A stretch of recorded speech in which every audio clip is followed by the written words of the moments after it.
네, 우리 이제 말씀을 보겠습니다. 창세기 35장 1절부터 15절까지 말씀 저와 여러분 교독으로 함께 읽도록 하겠습니다. 창세기 35장 1절 제가 먼저 읽습니다. 하나님이 야곱에게 이르시되 일어나 베델로 올라가서 거기 거주하며 네가 내 형 에서의 낯을 피하여 도망하던 때에 내게 나타났던 하나님께 거기서 제단을 쌓아라 하신지라.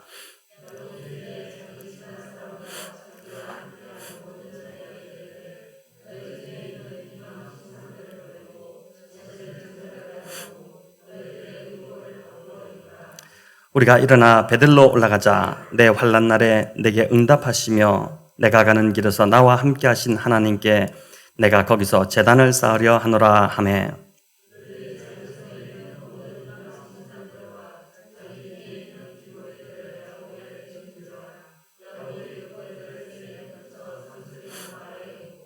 그들이 떠났으나 하나님이 그 사명고울들을 크게 두려워하게 하셨으므로 야곱의 아들들을 추격하는 자가 없었더라.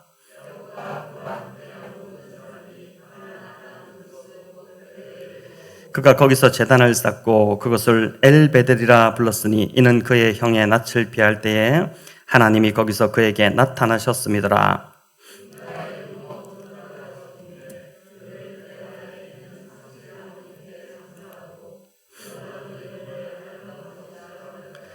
야곱이 밧단 아람에서 돌아오매 하나님이 다시 야곱에게 나타나사 그에게 복을 주시고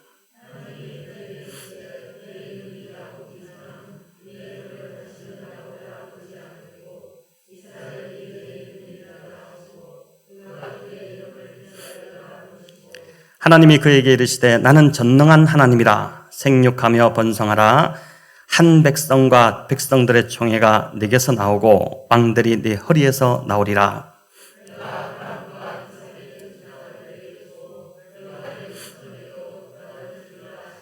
하나님이 그와 말씀하시던 곳에서 그를 떠나 올라가시는지라.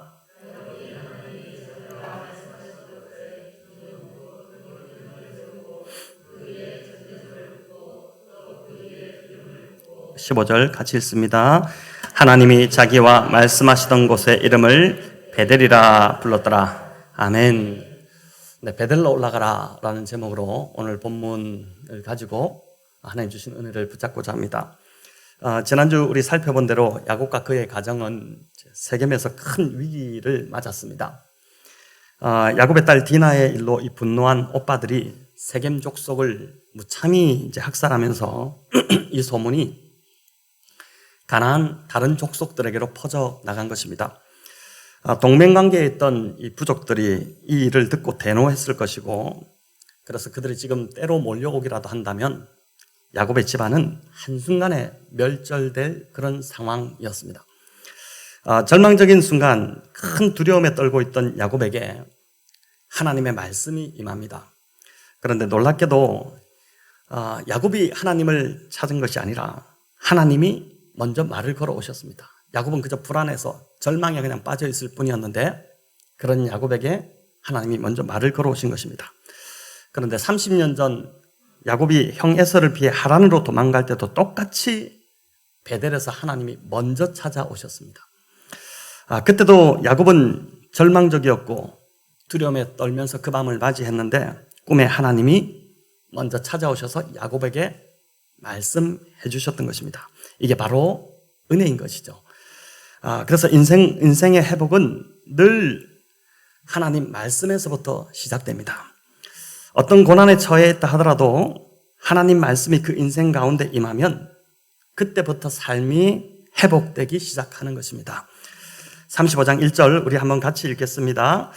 하나님이 야곱에게 이르시되 일어나 베델로 올라가서 거기 거주하며 네가 내 형 에서의 낯을 피하여 도망하던 때에 네가 나타났던 하나님께 거기서 제단을 쌓아라 하신지라. 자, 이 구절을 보면 명령형 동사가 4개가 나오죠. 일어나라, 올라가라, 거주하라, 제단을 쌓아라. 이 4명령을 하나님이 하시는데 이 4단어 속에 이 4단어를 보면 이 4단어 속에는 야곱의 영적 상태가 고스란히 담겨 있습니다. 하나님은 먼저 야곱에게 일어나라고 하셨습니다. 하나님 보시기에 그가 그동안 세겜 땅에 주저앉아 있었다는 것입니다. 디나의 일로 인한 위기가 없었다면 그는 아마도 영원히 세겜에 그냥 영영 주저 눌러 앉았을 것입니다. 또 하나님은 올라가라고 하십니다. 지형적으로 볼 때 베델이 이 세겜보다 더 고지대였기 때문에 올라가라는 표현이 맞는 표현이지만 이는 야곱이 지금 영적으로 하나님이 기대하시는 것보다 훨씬 낮은 수준에 지금 머물고 있었다는 증거입니다. 이제 그 수준에 머물면 더 이상 거기 머물면 안 된다는 것이죠. 또 하나님은 야곱에게 베델에 거주하라고 하고 있습니다. 베델은 이제 우리가 잘 알듯이 하나님의 집이라는 뜻입니다. 하나님의 집, 베델 뜻이죠. 하나님의 집에 머물러야 할 이 야곱이 세겜에 땅을 사고 집을 짓고 거기에 거주한 것입니다. 세겜은 이제 베델은 하나님의 집이라는 뜻이 있는데 세겜은 이제 어깨라는 뜻이 있습니다. 어깨. 폭력배를 이제 어깨 좀 쓰는 형님들이다. 이렇게 하지 않습니까? 히브리어의 세겜도 비슷한 의미입니다. 힘이면 되고 돈이면 되는 화려한 도시, 도시 이름 자체가 어깨라는 자체가 보여주듯이 힘이면 되고 돈이면 되는 그 화려한 도시에서 그 문화를 그대로 배우며 야곱과 그의 아들들이 거기에 살았던 것입니다. 세겜의 남자들에게 보인 야곱의 그 아들들의 잔인한 폭력성은 바로 세겜에서 10년간 거주하며 그들에게 고스란히 그냥 배웠던 것들입니다. 그러니까 잊지 말았어야 될 곳에 그리스도인들은 하나님의 백성들은 있어야 될 것, 있지 말아야 될 것을 구분해야 되는데 또 보아야 될 것, 보지 말아야 될 것, 들어야 될 것, 듣지 말아야 될 것을 구분해야 되는데 그걸 구분하지 못하고 잊지 말아야 될 것에 있으면서 배우지 말아야 될 것을 고스란히 배우면서 이 형제들이, 이 야곱의 아들들이 이렇게 바뀌어버렸던 것이죠. 마지막으로 하나님은 야곱에게 베델에서 제단을 쌓아라 이렇게 하셨습니다. 세겜은 화려한 도시였고 생활시설들이 굉장히 편리했습니다. 문제는 그 화려함과 편리함 속에서 언제부터인가 야곱의 삶에 예배가 사라진 것입니다. 그러니 하나님이 제단을 쌓으라고 하신 것이죠. 또 베델에서 제단을 쌓는 것은 30년 전 야곱의 서원이기도 했습니다. 창세기 28장에 보면 야곱이 꿈에서 깬 후에 돌기둥을 세웠는데 자신이 무사히 아버지 집으로 돌아오게 하나님께서 그렇게 해주시면 이 기둥으로 세운 이 돌이 하나님의 집이 될 것입니다. 이렇게 고백하지 않았습니까? 이곳을 이제 성전 삼아서 제단을 쌓겠다 그렇게 고백한 것이죠. 그렇기 때문에 이제라도 야곱은 베델로 올라가 그 약속을 지켜야 했습니다. 야곱을 보면서 이 본문을 가만히 묵상해 보니까 참 이게 하나님의 딜레마겠다라는 생각이 들었습니다. 하나님은 처음부터 복 주시기를 원하는 분이십니다. 창세기 1장부터 복을 주시기 원하시는 분. 하나님 본성 자체가 이제 우리에게 복 주시기 원하시는 하나님이신데 그러나 인간이 그 복을 받으면 복의 풍요와 안락함에 그냥 안주해버린다는 것이 문제인 것이죠. 하나님이 참 딜레마지 않습니까? 복을 주고 싶은데 복을 주면은 그 축복의 그 안락함에 그냥 안주해버리는 것입니다. 그래서 참 신앙, 진짜 신앙은 복이 아니라 복을 주시는 하나님을 추구하는 것이라는 것을 우리가 붙들어야 하는 것이죠. 계속해서 하나님을 붙들고 하나님의 뜻대로 살려고 할 때 축복은 자연스럽게 따라올 수밖에 없는 것입니다. 왜냐하면 하나님이 우리에게 복 주시기 원하시는 그런 하나님이시기 때문에 그런 것이죠. 자, 야곱이 하나님의 말씀으로 회복되니까 영적 분별력과 영적 리더십이 회복되기 시작했습니다. 디나의 일이 벌어졌을 때 우리가 지난주 살펴보았지만 야곱은 가장으로서 어떤 영향력도 발휘하지 못했습니다. 세겜의 아비 그 하몰이 찾아왔을 때도 아들들 뒤에 숨어서 그냥 아들들이 다 이야기하고 야곱은 그저 한마디도 하지 못하고 수동적 태도를 그냥 보였습니다. 그 모습이 야곱의 영적 상태였습니다. 하지만 야곱이 베델로 올라가라 하시면서 하나님 찾아오셔서 말씀하시는 그 하나님 말씀을 듣고 말씀으로 회복되다 보니까 가장으로서의 영적 권위가 지금 회복되고 있는 것입니다. 자기 집안 사람들에게 지시하는 것을 보면 알 수 있는데 우리 2절을 같이 한번 읽어볼까요? 야곱이 이에 자기 집안 사람과 자기와 함께한 모든 자에게 이르되 너희 중에 있는 이방 신상들을 버리고 자신을 정결하게 하고 너희들의 의복을 바꾸어 입어라. 자, 여기 보니까 야곱은 집안 사람들에게 세 가지를 요구합니다. 이런 말조차도 하지 못하던 사람이 지금 영적 지도력이 회복되고 있는 것이죠. 세 가지를 요구하는데 이방 신상, 즉 우상을 버리라. 또 자신을 정결하게 하라. 그리고 의복을 바꾸어 입어라. 이렇게 합니다. 4절을 보면 이방 신상을 버리라 이렇게 하면서 이제 이 말에 가족들이 반응을 하는데 가지고 있던 그 이방 신상들과 귀에 있는 귀고리를 야곱에게 주었다 이렇게 합니다.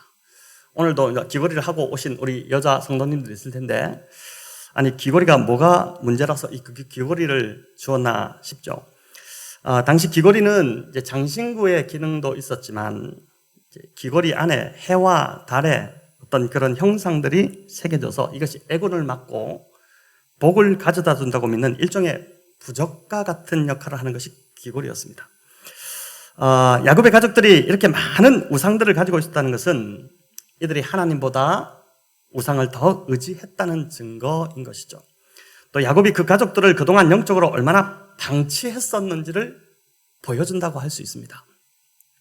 가장으로서, 영적 아비로서 자식들을 영적으로 이끌어야 했을 이 야곱이 그동안 너무 방치했다는 것. 야곱도 아마 깜짝 놀라지 않았겠습니까? 아니, 이렇게 많이 낳았냐? 이렇게 많이 가지고 있었냐? 이렇게 많이 섬겼냐? 이러면서 야곱도 깜짝 놀라지 않았겠습니까? 야곱은 그 모든 귀고리와 이방 신상을 세겜 근처 이 상수리 나무 아래 다 묻었습니다. 이 상수리 나무는 대대적으로 이제 고대의 번영과 또 성공을 상징하는 그 나무였습니다. 야곱은 지금 세상에서 번영과 성공을 의지했던 성공을 위해서 의지했던 그 모든 것들, 즉 이방 신상과 복을 주는 귀고리 등을 지금 번영과 성공을 상징하는 그 나무 밑에 다 묻어버린 것입니다. 앞으로는 더 이상은 성공을 위해서 또 자신의 안전을 위해서 이런 세상적인 것들을 의지하지 않겠다는 단호한 결단을 지금 야곱이 보인 것이죠. 여기 묻다라는 단어는 어떤 의미냐면 쓰레기를 버리듯이 완전히 그냥 버렸다 이런 의미가 있고 또 감추다는 의미도 있습니다. 이는 이제 가족들이 더 이상 찾지 못하도록 그 찾아내서 또 그걸 붙잡으려고 하지 못하도록 완전히 그냥 숨겨버렸다는 그런 의미입니다. 베들로 올라가기 전에 야곱과 그의 가족들이 지금 뭘 하고 있는 것입니까? 철저하게 회개를 하고 있는 것입니다. 회개는 단지 후회하고 애통하는 그런 수준이 아닌 것이죠. 가던 길을 멈추어서 그 길에서 돌아서서 완전히 돌이키는 결단, 그게 이제 회개입니다. 이런 개인의 단호한 결단, 또 집안적으로 단호한 결단이 있어야지만이 어떻게 됩니까? 비로소 하나님이 그 삶에 개입하시고 일하시기 시작할 수 있는 것이죠.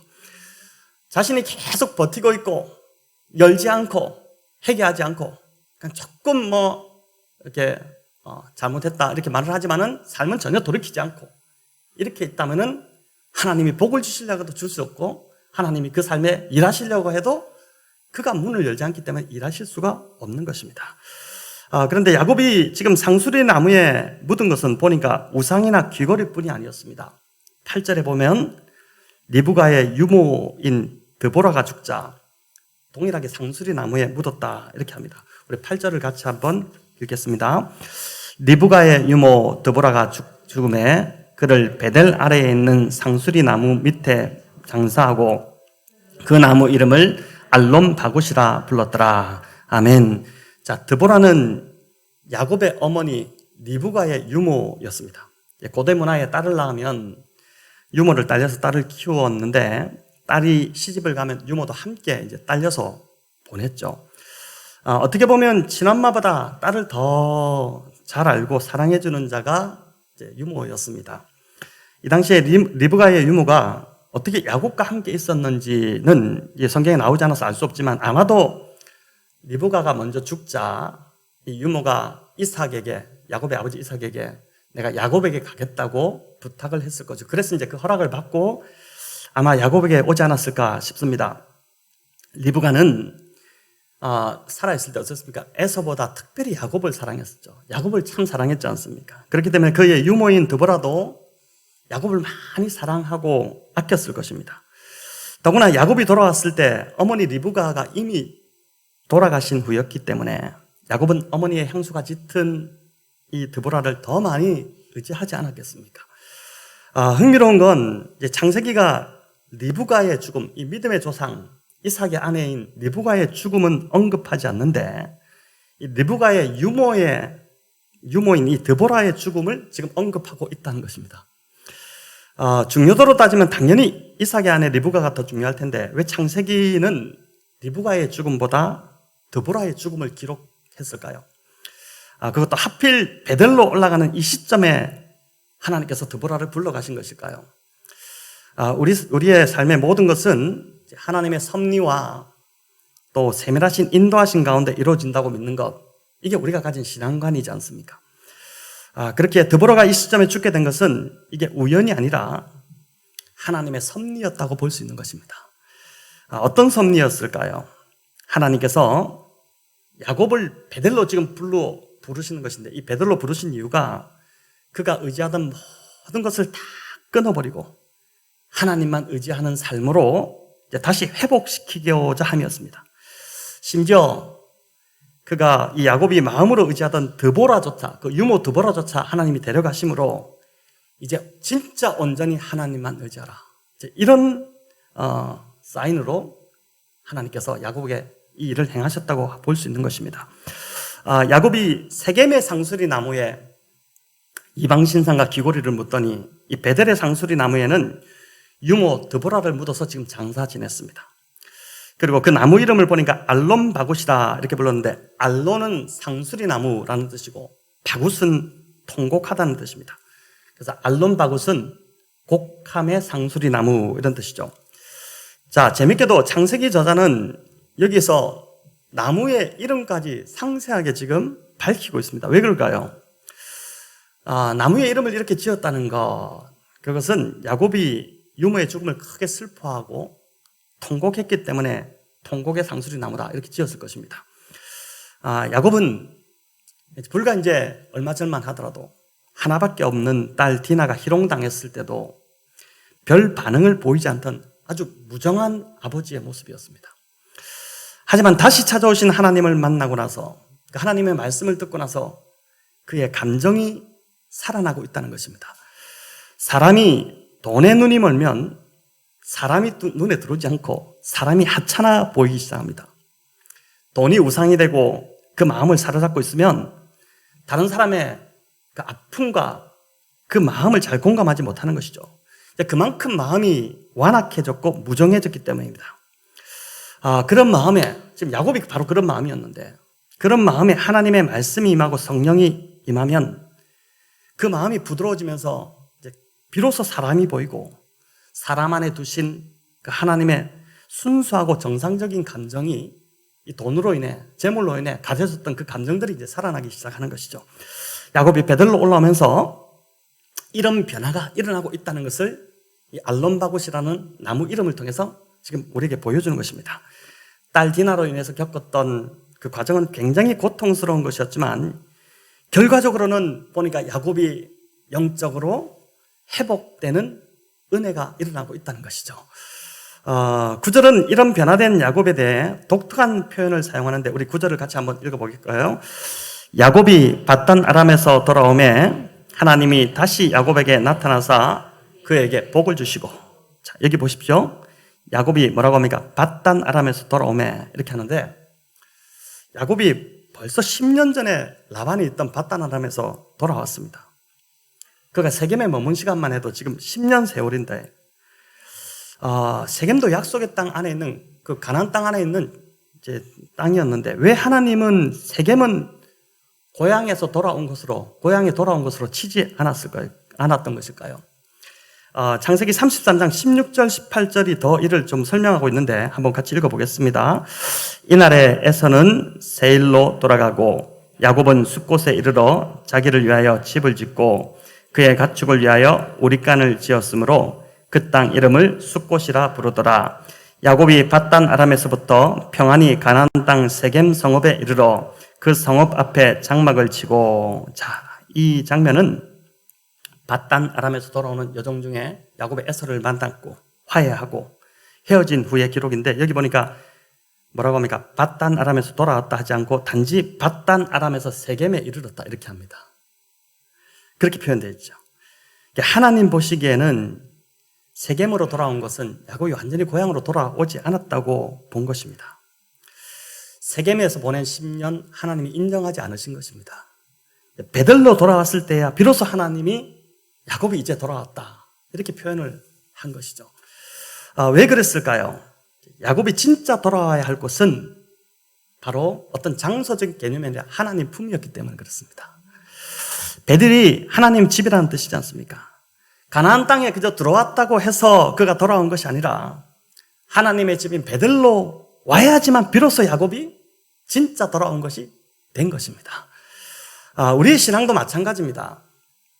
나름 교회도 열심히 섬기고 예배도 나오고 하는데 하나님 보시기에는 하나님이 인정하지 않는 부족한 신앙이 될 수 있다는 것입니다. 주일 예배만 하더라도 모두 교회에 나오지만 다 예배 드리는 것은 아닐 수 있지 않습니까? 하나님이 기뻐 받으시는 그 신령과 진정으로 드리는 예배자의 마음으로 이 자리에 앉아 있어야지만이 비로소 하나님이 기뻐 받으시는 그 예배가 되는 것이죠. 그래서 신앙은 중간에 머물러서는 안 됩니다. 대충 이 정도면 하나님이 인정해 주지 않겠나? 이거 아닙니다. 하나님이 인정해 주시는 자리까지 깊숙이 더 깊숙이 베델로 우리가 올라가 들어가야 되는 것이죠. 또 저와 여러분이 살아가는 이 땅은 그저 지나가는 나그네 여정에 불과하다는 것을 우리가 늘 생각을 해야 됩니다. 우리가 진짜 돌아가야 할 하나님 아버지가 계시는 하나님의 집이 있다는 것을 기억해야 하는 것이죠. 이곳이 마치 하나님의 집인 것처럼, 지금 내가 살고 있는 이곳이 마치 하나님의 집인 것처럼 정착하려고 한다면 그 삶이 곧 세겜에서의 삶인 것입니다. 우리는 반드시 돌아가야 할 집이 있는 나그네라는 것을 생각하고 그런 마음으로 이 땅을 살아간다면 우리가 이 땅에 너무 집착하지 않게 될 것입니다. 늘 보면은 우리가 이 땅에서 삶을 살면서 문제가 되는 게 뭐냐면 집착이죠. 집착이 문제를 일으키고 집착이 병을 불러오지 않습니까? 여기가 전부가 아니라 돌아갈 하늘 집이 있다는 것을 늘 기억하며 살아가는 저와 여러분 되시기를 축원합니다. 이제 10절에서 하나님께서 야곱에게 다시 이스라엘이라고 부르십니다. 우리 10절 읽습니다. 하나님이 그에게 이르시되 내 이름이 야곱이지만은 내 이름을 다시는 야곱이라 부르지 않겠고 이스라엘이 내 이름이 되리라 하시고 그가 그의 이름을 이스라엘이라 부르시고. 아멘. 자, 이미 하나님은 야복강에서 야곱의 이름을 이스라엘로 바꾸어 주셨습니다. 하나님과 겨루어 이긴 자, 또 하나님께서 친히 야곱을 위해서 싸우신다, 이런 뜻이었죠.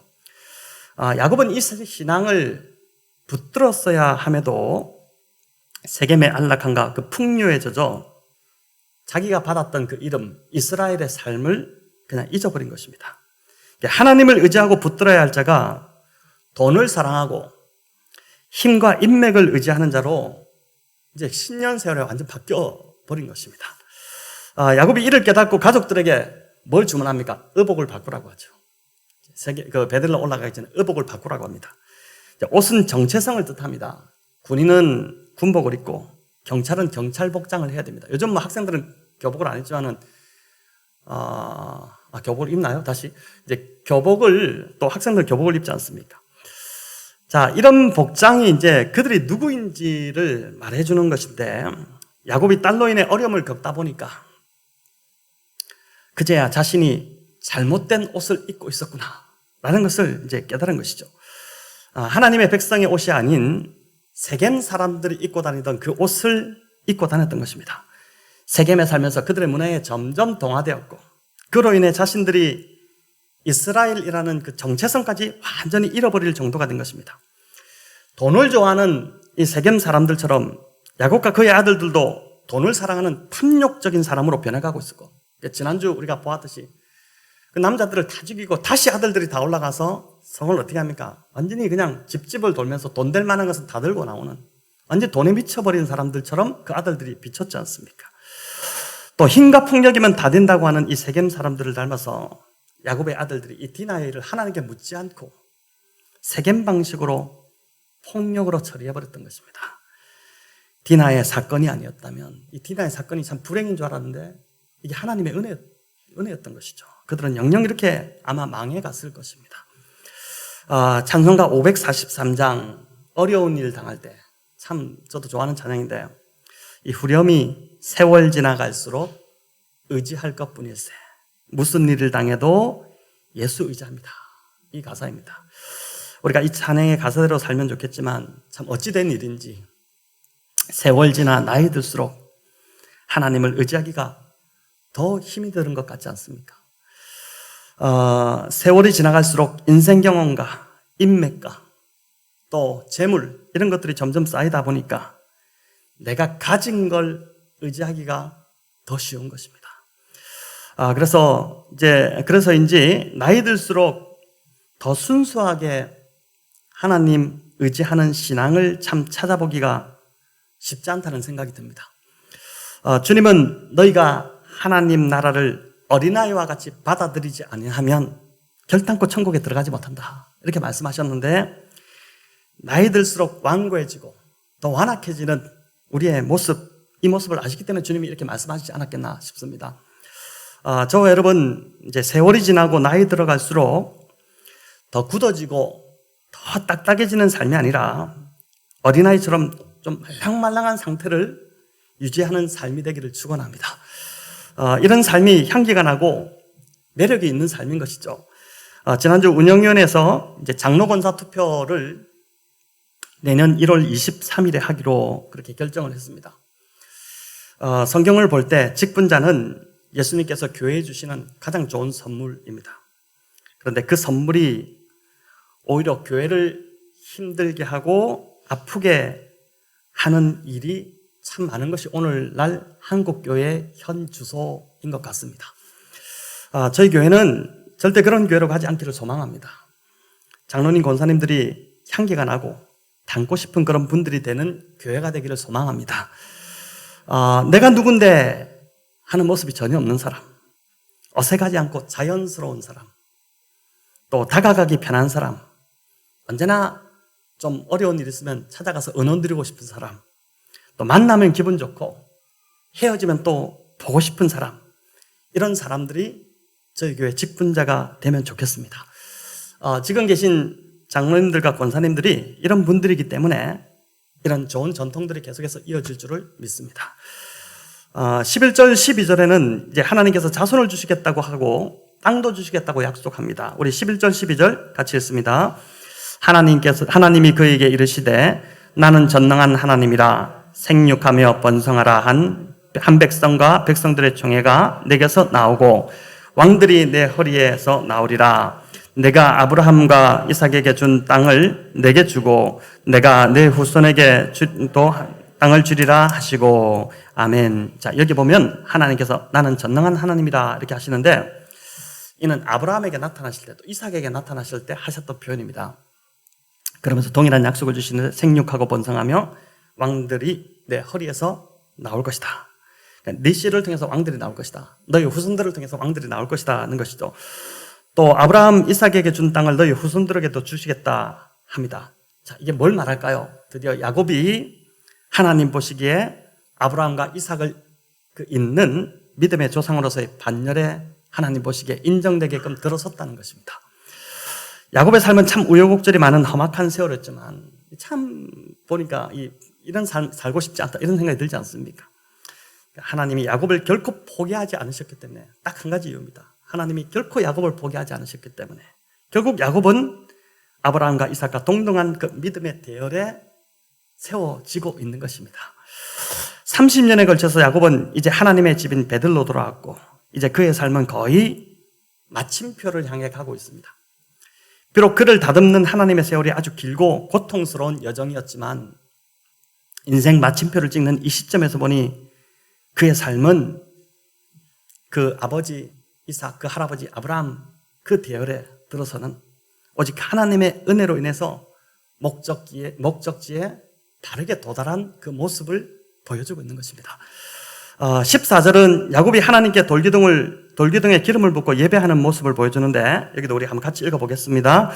야곱이 하나님이 자기와 말씀하시던 곳에 기둥 곧 돌기둥을 세우고 그 위에 전제물을 붓고 또 그 위에 기름을 붓고. 자, 여기 보니까 베델에서 하나님을 다시 만난 이후 야곱의 삶이 이제 예배하는 삶으로 바뀌고 있는데, 세겜의 그 화려함과 안락함에 빠져서 예배를 잃어버렸던 야곱이 지금 디나로 인한 호된 시련을 겪은 후에 예배자의 삶으로 바뀌고 있습니다. 그래서 참 보니까 우리도 인생에 다가오는 여러 고난들이 있는데 고난을 허비하지 말아야 될 이유가 이겁니다.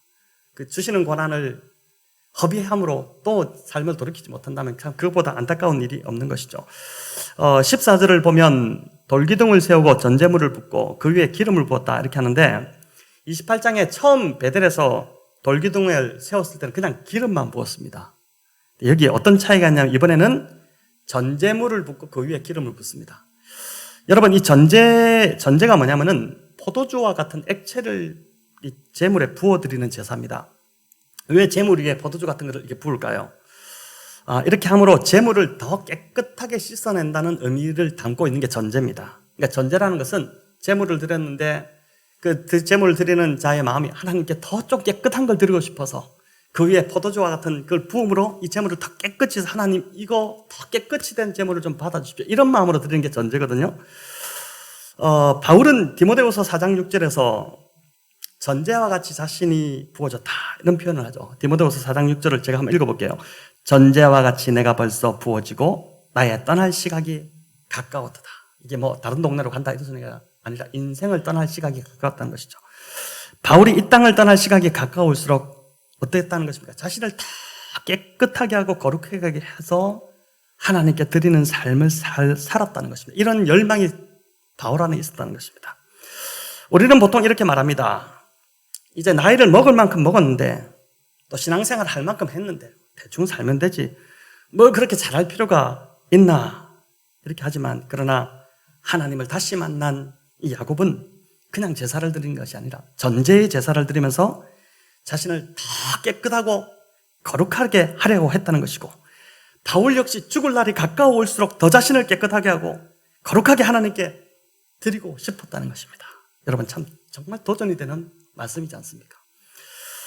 저와 여러분이 어떻게 해야 계속해서 더 거룩해질 수 있을까요?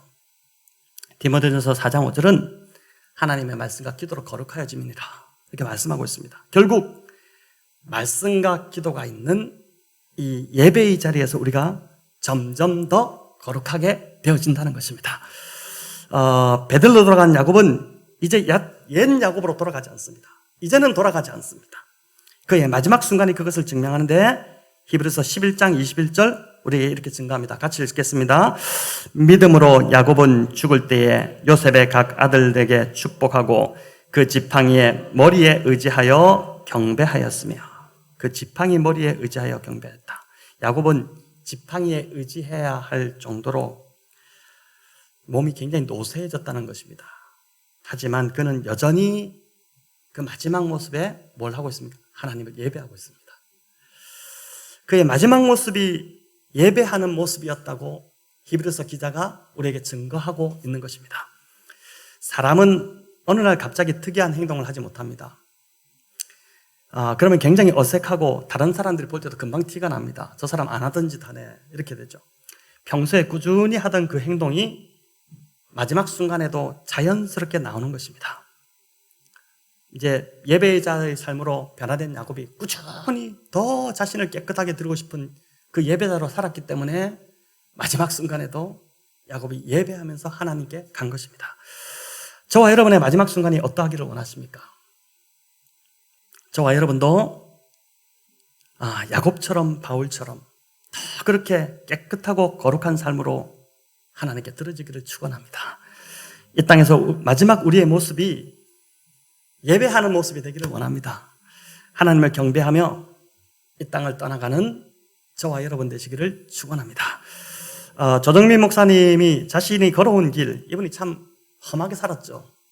앵커로서 참 술도 많이 마시고 그랬는데 자신이 걸어온 길을 이렇게 표현했는데, 제가 한번 읽어보겠습니다. 20에는 세상을 바꾸겠다며 돌을 들었고, 30에는 아내를 바꾸어 놓겠다며 눈초리를 들었고, 40에는 아이들 바꾸고 말겠다며 매를 들었고, 50에야 바꿔야 할 사람이 바로 나 자신임을 깨닫고 들었던 것 다 내려놓았습니다.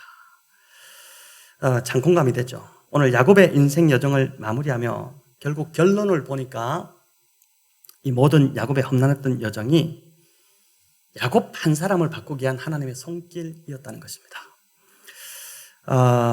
야곱은 평생 움켜쥐며 살았던 사람입니다. 평생 움켜쥐었죠. 손을 움켜쥐며 살았죠. 이렇게 살지 않으면은 제가 자기 자신이 되지 않을 것 같으니까. 불안하고 두려우니까.